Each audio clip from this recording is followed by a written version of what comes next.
ఈ వీడియోలో హైబిస్కస్ మందార పువ్వులతో హెయిర్ గ్రోత్కు ఉపయోగపడే చక్కని హోమ్ రెమెడీని చూద్దాం. ఇది త్వరితమైన హెయిర్ గ్రోత్ని ప్రమోట్ చేస్తుంది. వీటిలో అధికంగా అమినో యాసిడ్స్ ఉంటాయి కనుక కెరటిన్ ప్రొడక్షన్ని బూస్ట్ చేస్తాయి. స్కాల్ప్ని నరిష్ చేసి రూట్స్ని స్ట్రెంథన్ చేస్తుంది మరియు హెయిర్ బ్రేకేజ్ను తగ్గిస్తుంది.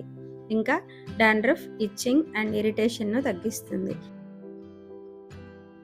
ఇలా మందార పువ్వులను ఒక గిన్నెలోకి తీసుకొని ఒకసారి వాష్ చేసేసి ఇంకొంచెం నీళ్ళు యాడ్ చేసి దానికి తర్వాత స్టవ్ మీద పెట్టాలి. స్టవ్ మీద పెట్టాక కొంచెం కొంచెంగా ఈ ఎరుపు రంగు అంతా నీళ్ళల్లోకి ఇన్ఫ్యూజ్ అవుతుంది. ఇంకా ఒక 10 నిమిషాలు ఇలానే ఉడికించాలి.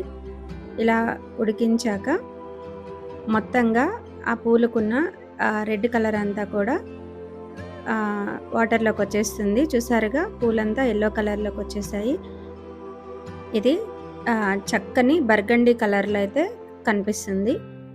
ఇలాగే ఇంకొక 10 నిమిషాలు ఉడకబెట్టామంటే ఇంకా చిక్కగా తయారవుతుంది. మొత్తం ఫ్లవర్లో ఉన్న రెడ్ కలర్ అంతా కూడా వాటర్లోకి వచ్చేసింది.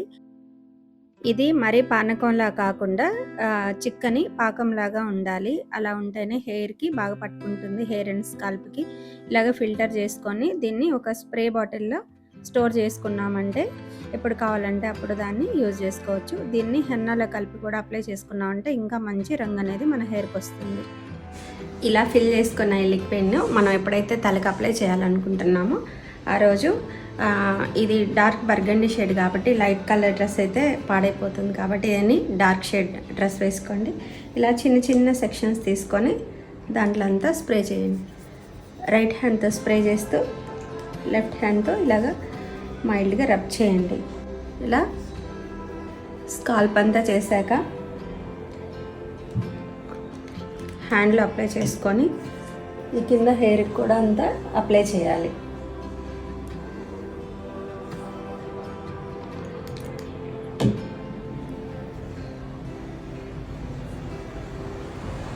ఇలాగా తలంతా అప్లై చేసేసి ముడి పెట్టేసేయండి.